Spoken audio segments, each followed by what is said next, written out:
Bien, lo que yo voy a tratar de hacer hoy es hablar un poco acerca de las formas de pensar las opciones políticas nuevas que se han empezado a abrir en América Latina. Como ustedes saben, en los años 80 y hasta comienzos de los 90 hubo una tendencia general en América Latina que fue la predominancia del modelo neoliberal. Es decir, lo que se llamó el consenso de Washington, que recibió ese nombre porque hubo una conferencia en los años 80 en la cual las recetas que ustedes conocen que están más ligadas a la política neoliberal en América Latina fueron por primera vez formuladas.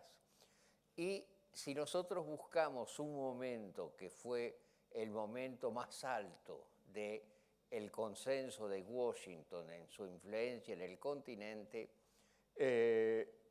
tenemos que pensar en la reunión de presidentes latinoamericanos que tuvo lugar en Miami en diciembre de 1994, en donde las fórmulas neoliberales fueron presentadas como una fórmula universal que no podía ser cuestionado por ningún tipo de alternativa. 2 días después de la conferencia, un escritor mexicano que después fue ministro de Relaciones Exteriores de Vicente Fox, Jorge Castañeda, escribió estas palabras que ahora imagino que tendrá ganas de comérselas con chucrut. Decía, para cualquier gobierno latinoamericano hay directas, a menudo inmediatas y frecuentemente penosas decisiones en proseguir una política contraria a los intereses de Washington. El precio de apartarse de los dictados de la ortodoxa del libre mercado es exorbitante. El verdadero límite de las élites latinoamericanas y de los movimientos populares y de oposición con la que se enfrentan actualmente es la perspectiva de ver agotadas sus fuentes de ayuda y ver que la simpatía y los mercados de exportación se contraen si siguen políticas hostiles, diferentes o simplemente opuestas a la ortodoxia financiera. Nacionalizar los recursos naturales, poner énfasis en políticas sociales o poner restricciones al comercio exterior o a las inversiones implicarían escasez financiera y ostracismo. Esto lo escribió 2 días después de la conferencia de Miami. 15 días después de la conferencia de Miami se produjo la crisis tequila de México, con la cual toda la estrategia el consenso de Washington empezó a tambalearse. La crisis en lo inmediato fue superado bastante rápidamente, hubo un bailout de los Estados Unidos al sistema financiero mexicano y la crisis en el continente no tuvo efectos demasiado serios, excepto en Argentina. Pero en Argentina también, a través de una serie de medidas de ayuda y de otro tipo, la crisis fue superada rápidamente. Después, sin embargo, empezaron a venir momentos más graves. Vino la crisis del sudeste asiático y vino la crisis, el default de Rusia. Y cada vez empezó a ser más claro que el modelo neoliberal para América Latina no funcionaba. Finalmente vino la crisis argentina, la crisis del 2001. Y la crisis del 2001 no fue solamente una crisis argentina, sino que representó los límites para toda una política que había estado implementándose en el continente por los últimos 5 años. Después de la crisis de los años 80, la crisis del el default de la deuda y todo lo demás que empezó con México en el 82, vinieron años de bonanza a comienzos de los años 90. Y en ese momento la Argentina fue presentada como el país estelar en el cual se habían aplicado todas las fórmulas políticas adecuadas para seguir adelante con un proceso de desarrollo económico fundado en las recetas neoliberales. Menem, el presidente argentino, fue invitado a hablar a comienzos de los años 2000 en la reunión anual del Fondo Monetario Internacional, porque la Argentina era un modelo absoluto. Y, sin embargo, en el 2001 ese modelo se vino abajo estrepitosamente en pocos días. Yo no voy a seguir el motivo de este paper, que es acerca de lo simbólico, no es para relatar todos los episodios de esa crisis financiera internacional que afectó profundamente a América Latina. Lo que, sin embargo, quiero recordar es que a partir de ese momento se pasó del consenso de Washington a lo que se llamó después el post-consenso de Washington, en el cual las mismas instituciones, en primer lugar el Banco Mundial y con más reticencia el Fondo Monetario Internacional, empezaron a integrar variables políticas y variables sociales a la interpretación de lo que era un desarrollo económico a largo plazo y autosostenido.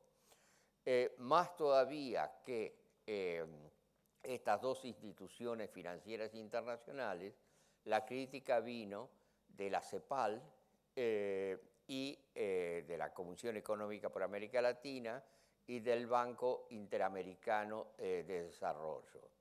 Y después las voces críticas, gente como Joseph Stiglitz y otras personas con el mismo tipo de perspectiva analítica, comenzaron a formular críticas profundas al modelo.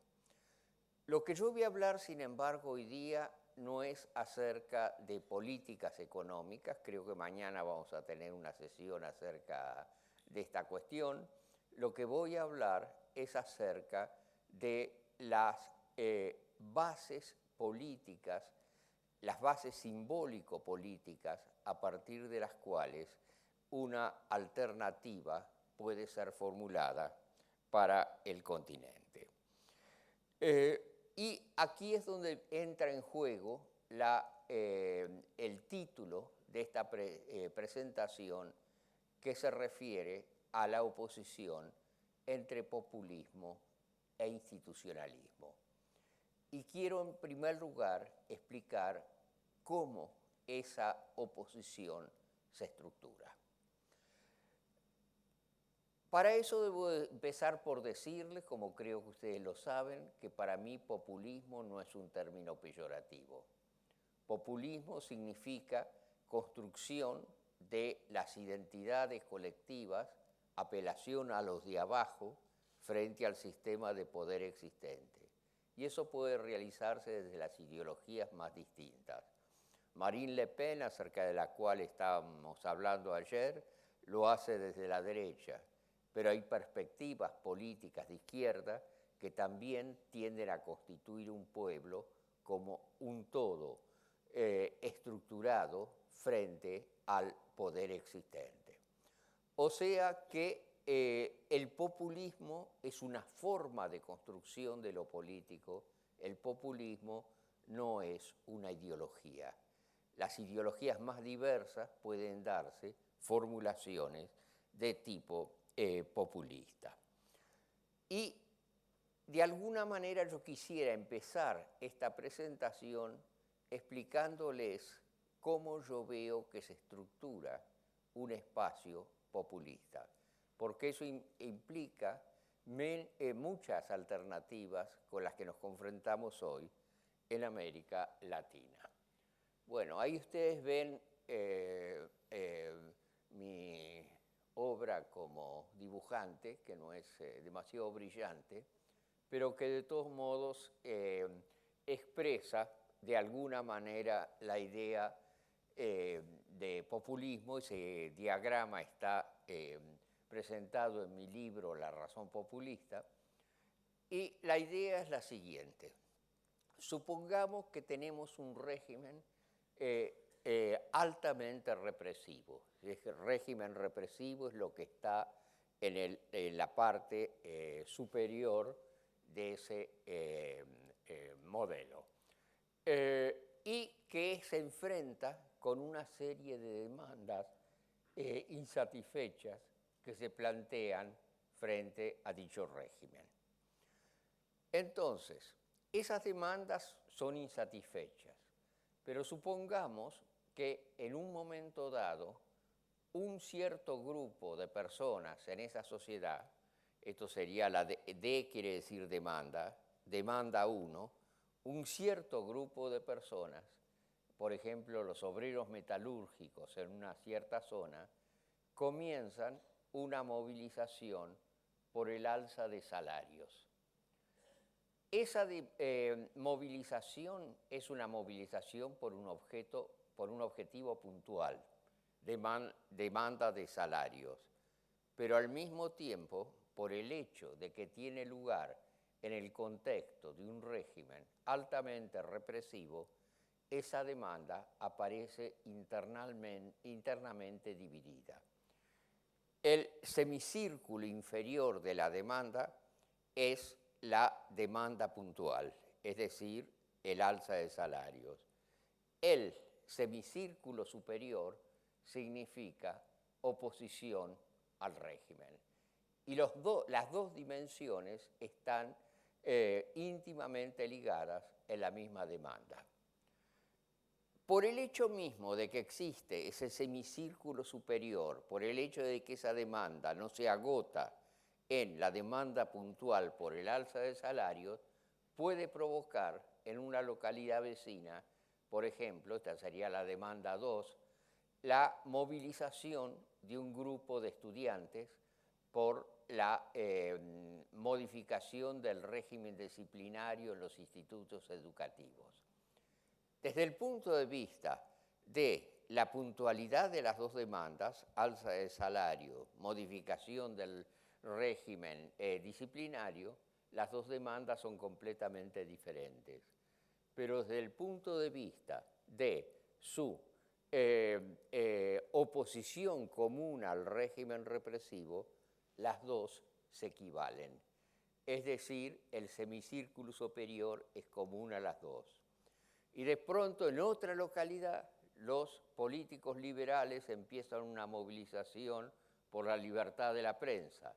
Y ahí tenemos una tercera demanda y nosotros podemos tener un número indefinido de demandas que componen lo que en nuestro análisis hemos llamado una cadena equivalencial.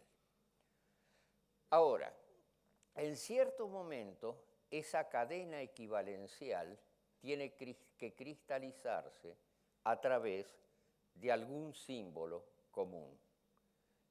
¿Y cuáles son los medios de representación de esa totalidad? Evidentemente, solo las demandas individuales que forman parte de la cadena.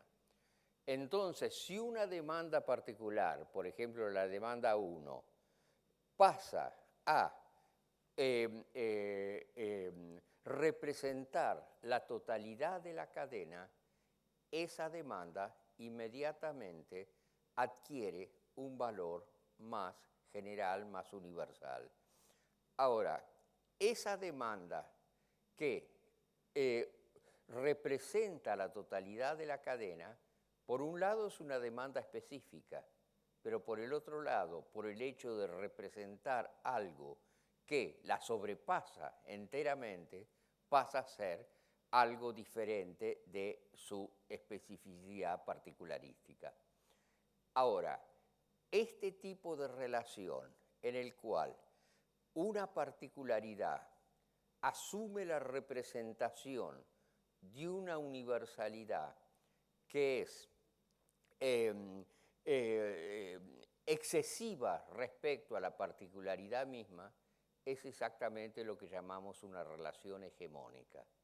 Siempre en una relación hegemónica vamos a tener, por un lado, el particularismo de la demanda en la cual la relación hegemónica se funda, y por el otro lado, el sobrepasamiento de esta demanda por algo que es que la excede y que, sin embargo, solamente existe a través de esa forma particular de representación. Entonces, por un lado, esta demanda, la demanda que es D, ya no dividida, es una demanda que es hegemónica. Y por el otro lado, es lo que llamamos un significante vacío. ¿Por qué significante vacío? Porque si la cadena equivalencial se extiende más y más, cada vez la relación entre la demanda y el contenido particularista que constituía su punto inicial se va a ir desdibujando, y cada vez más la demanda va a representar una totalidad, una universalidad que sobrepasa su contenido específico. Entonces pasa a ser un significante vacío, no porque pase a ser totalmente vacío, sino un significante tendencialmente vacío, porque cuantas más demandas se vayan incorporando a la cadena equivalencial, menos la demanda inicial va a mantener su relación con la particularidad que la originó. Es decir, que vamos a tener algo así como lo que en la teoría lacaniana se llama el objeto A, es decir, una cierta particularidad que representa algo imposible, que es la cosa en el sentido freudiano. Es decir, que vamos a tener a través de esa particularidad la representación de una universalidad que la sobrepasa. Ahora, ustedes inmediatamente se dan cuenta, viendo ese modelo elemental, el modelo puede ser, tener formas mucho más sofisticadas que están planteadas en mi libro, pero atengámonos al modelo original, ustedes se dan cuenta que la división interna entre el semicírculo superior y el semicírculo inferior puede avanzar en las dos direcciones. Si nosotros tenemos que el contenido particularista de las demandas pasa a ser cada vez más reducido y el momento universalista de la equivalencia pasa a predominar, nosotros vamos a tener populismo. Populismo significa esto, que el significante vacío absorbe la totalidad de las significaciones de esa cadena equivalencial. Si por el contrario el contenido particularista tiende a predominar sobre el contenido equivalencial, es decir, si el semicírculo inferior pasa a predominar sobre el semicírculo superior, nosotros vamos a tener una sociedad cada vez más institucionalizada, porque los elementos equivalenciales van a disminuir en la misma medida en que los contenidos diferenciales tienden a hacer de la cadena equivalencial algo menos significativo. Es decir, que institucionalismo y populismo son los dos extremos de una relación de carácter, de un continuum en el cual en algún momento dentro de ese continuum se establece la relación entre los dos polos. Si nosotros tuviéramos una sociedad en la cual, esto me refiero a algo que Sonia se refería esta mañana, solamente tuviéramos relaciones equivalenciales y que el contenido particularista, diferencial, se extinguiera, tendríamos una sociedad completamente caótica. O sea que es un extremo imposible. Si de otro lado tenemos una sociedad en la cual el momento institucionalista predomina tanto que el momento equivalencial populista tiende a desaparecer, vamos a tener una extinción de la política por los motivos opuestos. Es decir, vamos a tener la paz de los sepulcros.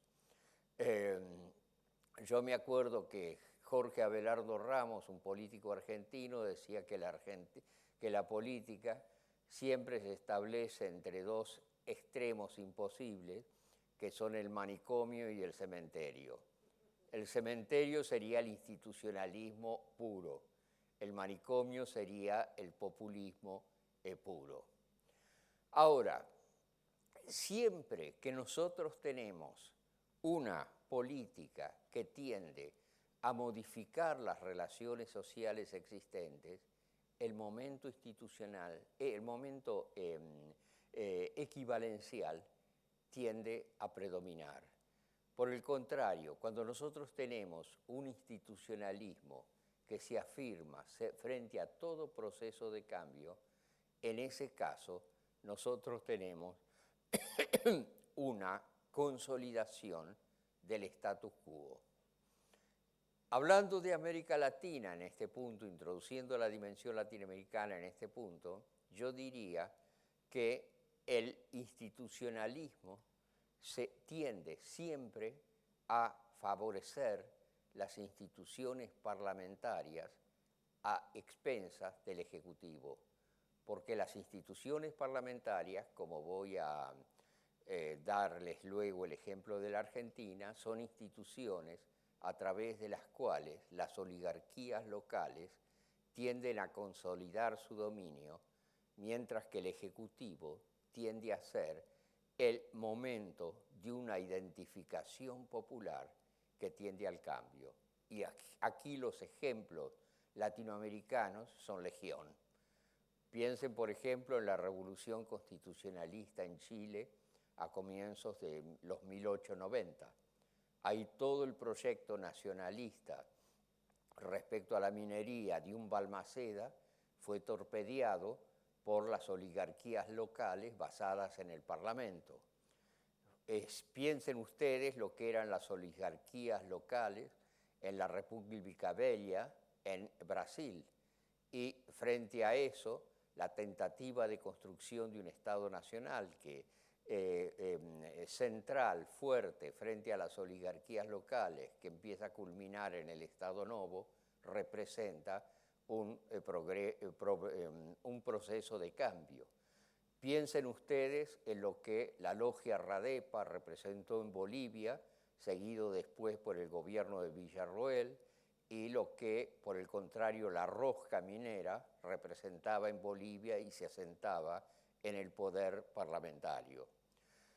Por eso, anticipando un poco a lo que voy a decir después, yo creo que los regímenes democráticos en América Latina, si van a avanzar en una dirección realmente democrática, van a tener que afianzar el poder popular frente al poder corporativo parlamentario. Yo, por ejemplo, soy absolutamente partidario de la reelección presidencial indefinida en América Latina, no en el sentido de que los presidentes se elijan por vida, evidentemente, sino en el sentido de que un presidente pueda presentarse indefinidamente para la reelección sobre la base del apoyo popular.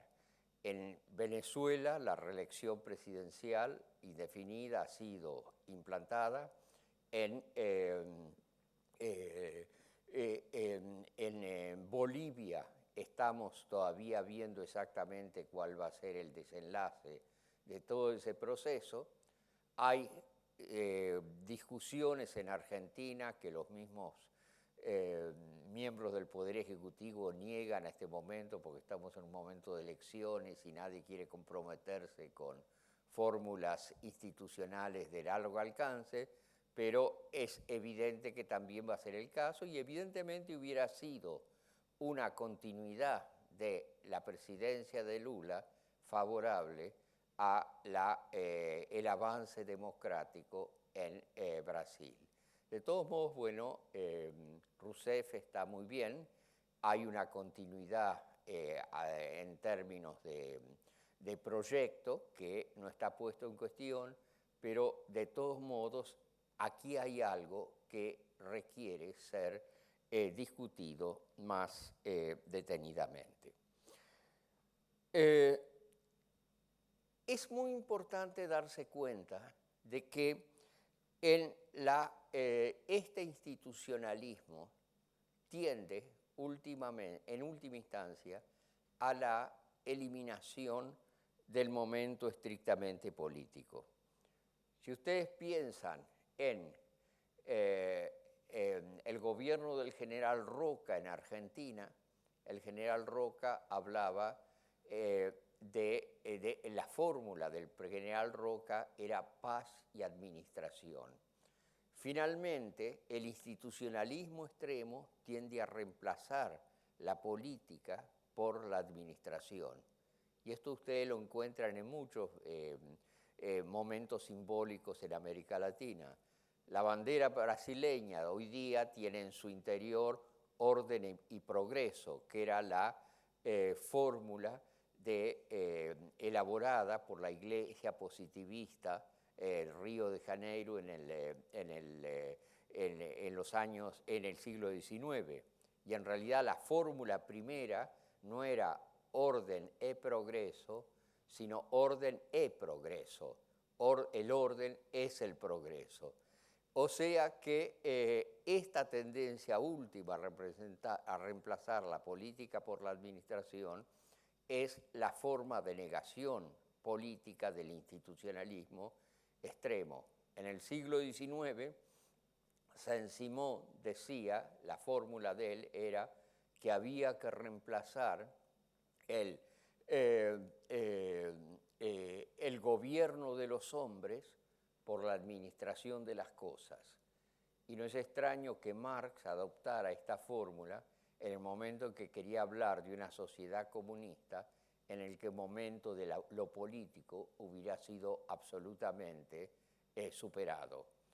Es decir, que ahí nosotros encontramos esta doble tensión entre populismo o esta tensión, en realidad no es una doble tensión, esta tensión entre populismo e institucionalismo, dentro del cual es necesario buscar fórmulas de compromiso que van a ser siempre fórmulas inestables.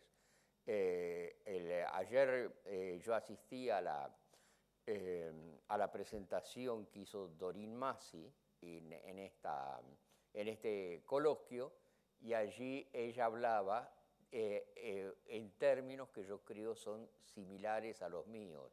Ella decía que esta tensión entre el momento del poder popular y el momento de lo institucional es una tensión que puede ser negociada, pero para la cual en realidad no hay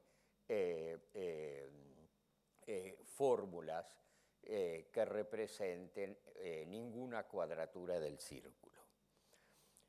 Ahora bien, ¿cómo si nosotros tenemos estas dos tendencias, esta tendencia al populismo por un lado, al institucionalismo por el otro lado, nosotros podemos entender las relaciones entre las bases sociales, las bases políticas y los líderes.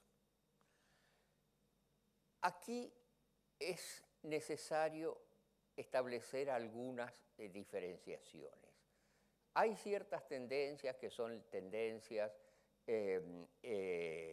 extremas de carácter libertario que sostienen que el nivel de la movilización social es el único nivel en el cual lo político debe constituirse y que toda referencia al momento político del Estado tiene que ser suprimido.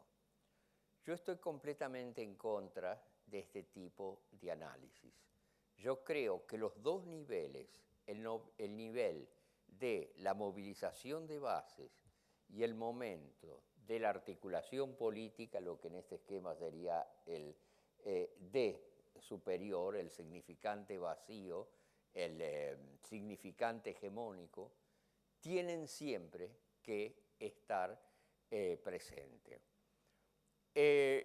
Nosotros tenemos experiencias de movilizaciones que han requerido la articulación de los dos niveles. Si nosotros pensamos en Venezuela frente al golpe del 2002, nosotros vemos allí que sí, que el golpe hubiera triunfado si no hubiera sido por la movilización popular que se dio a través de los círculos bolivarianos y de otras formas de organización. Eso fue decisivo. Pero si no hubiera estado allí la figura de Chávez como el significante vacío que unificaba la totalidad de esa cadena, ese proceso también hubiera sido absolutamente derrotado. Piensen ustedes, por ejemplo, en algunos ejemplos europeos. Piensen en las movilizaciones del 68 en Francia. Ahí hubo una pluralidad de puntos de ruptura a todo lo largo de la estructura social francesa, desde el momento sindical a los movimientos estudiantiles, a movimientos barriales, es decir, que hubo una movilización de base sumamente profunda. Pero nadie pensó en ese momento en cómo eso se iba a articular en una perspectiva de poder político. Es decir, el momento de lo político, el momento final de la articulación es algo que estuvo ausente. Hubo una sola persona en ese momento que pensó políticamente la salida de las movilizaciones del 68. Y esa persona fue Pierre Mendès France. Al momento de las movilizaciones, él estaba en Chile en un viaje de conferencias. Inmediatamente él volvió a Francia y habló por la televisión diciendo que él estaba dispuesto a tomar el poder y a formar un gobierno si tenía el respaldo de toda la izquierda unida. Es decir, que lo que estaba proponiendo era el reverso del acceso de Gaulle al poder 10 años antes. Eso no se pudo producir, en primer lugar, porque el Partido Comunista tenía una política corporativa sumamente cautelosa y lo último que quería en el mundo es que se formara un gobierno populista de izquierda que les hubiera creado problemas, y de otro lado porque los gauchistas estaban con la idea de la imaginación al poder, que era la idea de un poder que era completamente imaginario. Y el resultado fue que unos pocos meses después, De Gaulle ganó las elecciones por una mayoría abrumadora. Y no es que la gente fuera particularmente gaulista en ese momento. La prueba está que menos de un año después, él fue desplazado del poder y obligado a renunciar. Pero lo que pasa es que cuando la gente se ve enfrentada con una situación de, digamos, de desorden radical en la sociedad, lo que empiezan a necesitar es alguna garantía de orden, y cuál sea el contenido de ese orden particular pasa a ser una consideración relativamente secundaria. Es decir, que siempre todo proyecto de cambio tiene que articular el momento de la movilización de bases que siempre disrumpe las instituciones y, de otro lado, el momento de la estructuración política del cambio. La hegemonía en el sentido gramsciano implica las dos dimensiones. Implica que, por un lado, la sociedad no puede aceptar el orden existente al nivel de la anatomía del sistema social, por el otro lado, tampoco puede seguir adelante sin comenzar a estructurar un nuevo sistema institucional. Es decir, Gramsci hablaba no de la toma del poder en el sentido tradicional, sino del devenir estado de la clase obrera. Es decir, que a través de una pluralidad de instituciones y de movilizaciones, las bases de un nuevo orden se vayan creando, que es lo que creo que en relación a Venezuela, en relación a Brasil, hemos estado discutiendo de alguna manera durante estos últimos 2 días. ¿Cómo vamos de tiempo, Olga? ¿Cuánto tiempo tengo? ¿Poco? Bueno, ¿tengo 10 minutos? ¿Eh? No te entiendo. 15, 20. 15, 20 minutos. 15 a 20 minutos, bueno, entonces tengo todo el tiempo del mundo. Puedo tomar el poder en 20 minutos. Bueno, quisiera introducir 2 aspectos en esta discusión, 2 nuevos aspectos. Uno se refiere a la cuestión de la naturaleza del significante vacío, del significante hegemónico que está representado en ese esquema. Y el estatus teórico del significante vacío es algo que nos obliga a pensar en cómo caracterizarlo. ¿Qué es un significante vacío? ¿Es un concepto? No puede ser un concepto, porque la característica de un concepto es que subsume bajo sí mismo una pluralidad indefinida de instancias. Si yo digo mesa, hay rasgos que caracterizan la categoría de mesa y hay un número indefinido de objetos en el mundo que pueden ser subsumidos bajo esa categoría. O sea que el concepto no es algo que pueda caracterizar la naturaleza del significante vacío. Y aquí es donde creo que la idea de la nominación, la idea de que el significante vacío no es un concepto, sino un nombre, pasa a ser importante. Y aquí voy a establecer algún tipo de vínculos con la teoría lacaniana a la que Rité estuvo refiriéndose.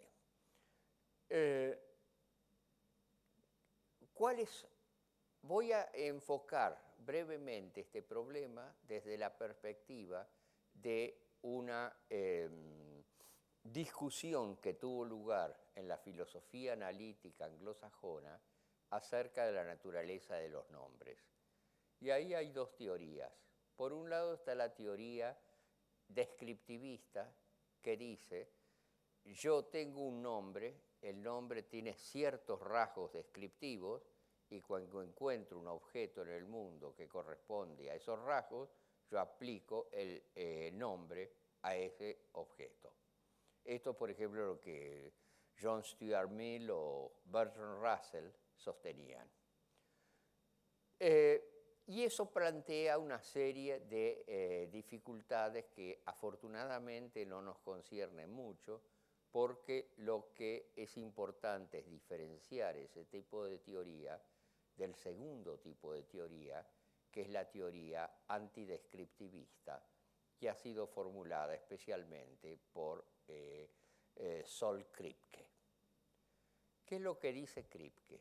Que un nombre es un acto de bautismo originario, dar un nombre a algo, es un acto de bautismo originario que no tiene que ver con ningún contenido de ese nombre. Él da un ejemplo, dice: nosotros sabemos a través de Aristóteles y de Heródoto que Tales de Mileto era el filósofo que decía que todo era agua. Pero supongamos que los dos hubieran estado equivocados, que Tales de Mileto no fuera un filósofo, sino que fuera un cavador de pozos, que un día dijo: me gustaría que todo fuera agua para que yo no tuviera que cavar esos pozos. En ese caso, el nombre Tales de Mileto, a pesar de que todos los rasgos descriptivos han cambiado, ¿se aplicaría a él, sí o no? Evidentemente sí. Y si nosotros pensamos que de otro lado había un filósofo acerca del cual Aristóteles y Heródoto no sabían nada, que dijo que todo era agua, ¿se aplicaría el nombre Tales de Mileto a este filósofo? Evidentemente no. Entonces, el argumento que él hace es que el acto de nominación representa un bautismo originario en el cual ningún tipo de concepto general interviene. Y el problema que él tiene es, en ese caso, ¿por qué aplicar este nombre a algunas cosas y no a otras cosas? Y ahí es donde yo creo que Jacques Lacan ha hecho una contribución importante, porque lo que él ha dicho en su discusión de Kripke es que la unidad del objeto es el resultado del acto de nombrarlo. Es decir, que el nombre es finalmente el fundamento de la cosa. Y esto es muy importante para nuestro análisis de los significantes vacíos, porque nosotros ahí tenemos toda una serie de demandas que son unificadas por un cierto nombre. Y entonces ese nombre es el que tiene en sí el poder de unificar a la cosa. Y ahí es donde viene, por ejemplo, en el análisis de las movilizaciones populistas, la cuestión clave.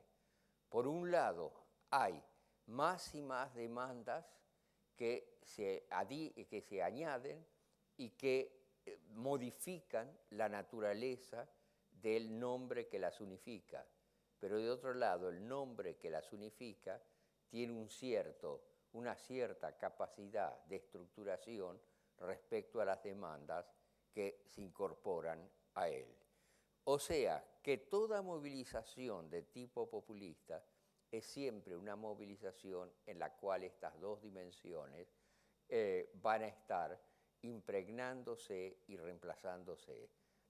Nunca vamos a tener un líder que es un líder absolutamente omnipotente, pero tampoco vamos a tener una base que sea omnipotente respecto al nombre del líder. De nuevo, lo que Dorin Massey decía, la relación de negociación entre el momento del poder político y el momento de la movilización de bases es algo que no va a poder resolverse de otra manera que a través de una negociación y una tensión. Y finalmente, el último punto al que me quisiera referir, ¿cuánto tiempo tengo? ¿10 minutos? Bueno, ¿cómo? Adelante, bueno. No digo un minuto, pero a menos que sea el uno dialéctico que se divide en dos, ¿no? Digamos que el momento de la otra categoría a la cual quiero referirme es a la categoría de representación.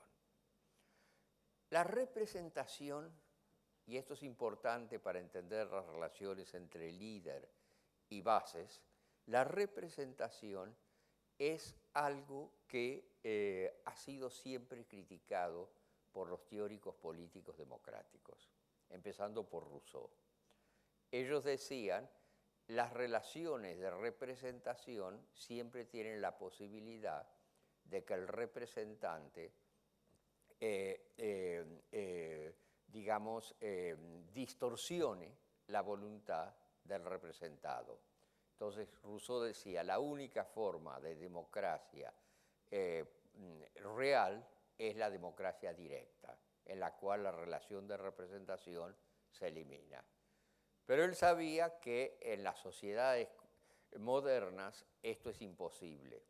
Entonces decía que por lo menos tenemos que tener una relación de representación en la cual el representante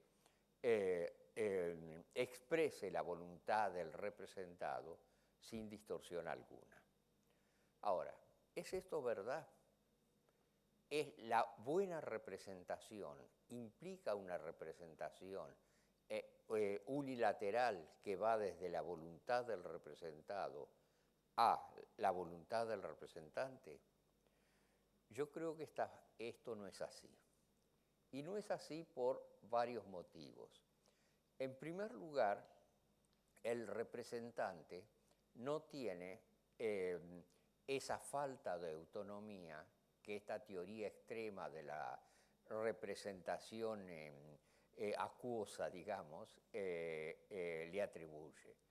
El representante siempre tiene que presentar la voluntad del representado en un nivel distinto de aquel en la cual la voluntad originariamente se constituye. O sea que el representante siempre va a incorporar algo nuevo en su discurso respecto al discurso del representado, y este algo nuevo va a repercutir en la identidad del representado, de modo que el representante va a transformar la identidad de aquellos que está representando. Bueno, entonces una segunda línea de análisis de los antirrepresentacionistas. Es posible en ese caso decir, sin embargo, que aunque las dos dimensiones, la dimensión que va desde el representado al representante y la dimensión que va del representante al representado, las dos van a estar presentes, pero que una sociedad va a ser más democrática si la primera dimensión, el movimiento del representado al representante, predomina sobre la segunda.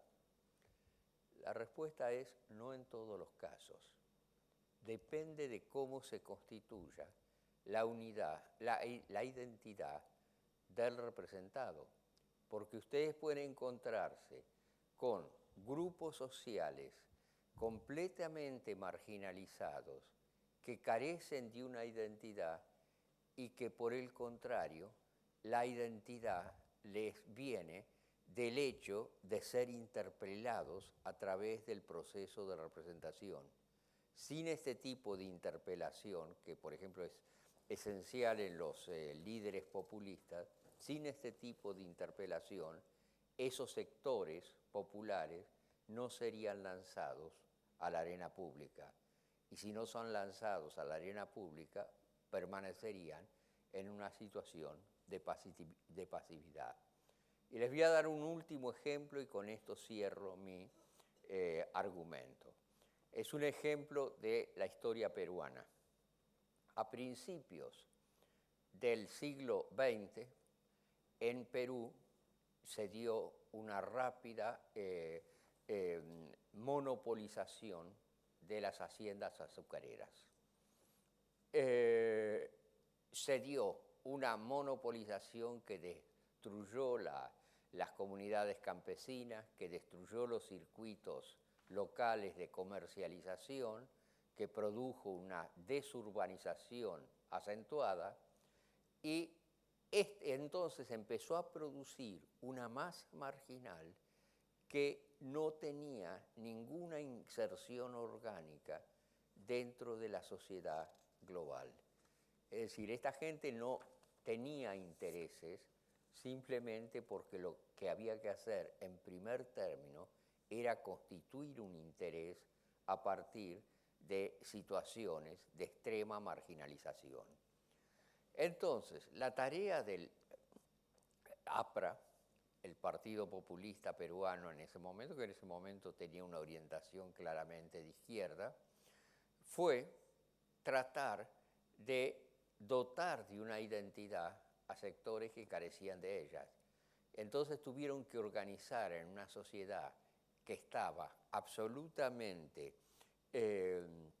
desorganizada todos los niveles de la sociedad civil. Tenían que organizar los clubes de fútbol, tenían que organizar las bibliotecas populares, tenían que organizar todos los niveles sociales, y entonces el partido político adquiría una función organizativa que en otro tipo de sociedades en las cuales la sociedad civil está más organizada, normalmente no juegan. Entonces, si nosotros vamos a tener siempre en la sociedad zonas en las cuales no hay una organización autónoma, inmanente, espontánea, sino que esa organización va a tener que darse a través de la mediación política, esto significa que el momento populista va a tener siempre que estar de alguna manera presente. Obviamente podemos llegar al otro extremo, podemos llegar a una situación en la cual el momento populista sea tan absorbente que toda autonomía de la sociedad civil es negada. Eso puede llegar a existir. Pensemos en África, nosotros podemos pensar en el Zimbabue de Mugabe, y ahí tenemos una sociedad civil que es incapaz de ningún principio de autoorganización. Lo que existe es una manipulación por élites constituidas al nivel del aparato del Estado, pero ese no es el único destino de regímenes populistas. En la Tanzania de Nyerere, ustedes encontraban una organización de la sociedad civil que era mucho más autónoma y en la cual el momento populista y el momento autónomo de las bases coexistían permanentemente. Yo creo que en América Latina, y con esto cierro, estamos avanzando hacia regímenes en los cuales estas dos dimensiones van a tener que estar presentes. Ayer hablábamos del buen y el mal populismo en el discurso de los plumíferos de El País y otros pasquines.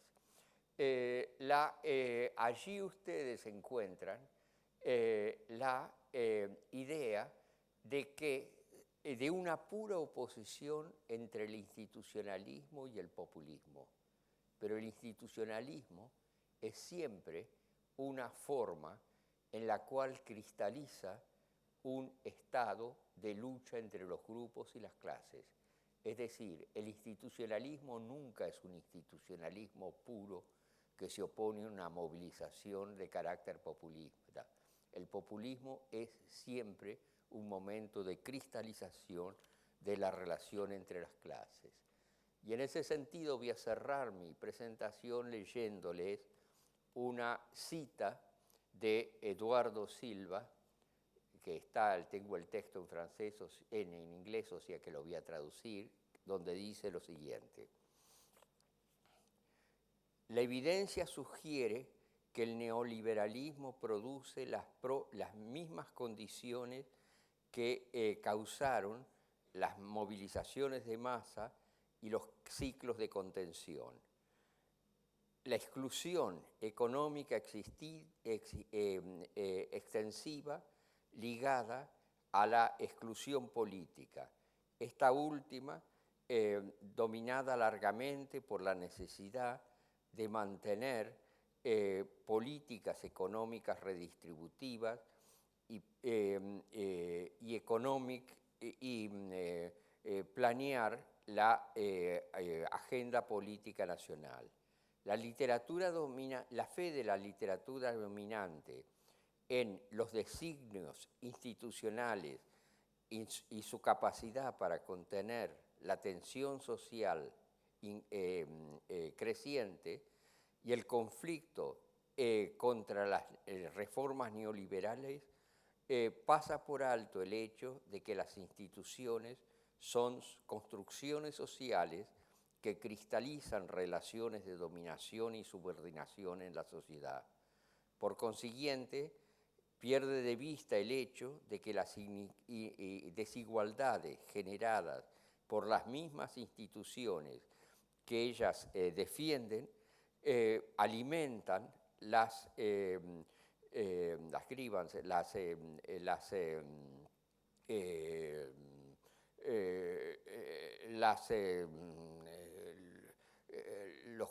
las demandas que sostienen la movilización de masas y que estos siglos de contención constituyen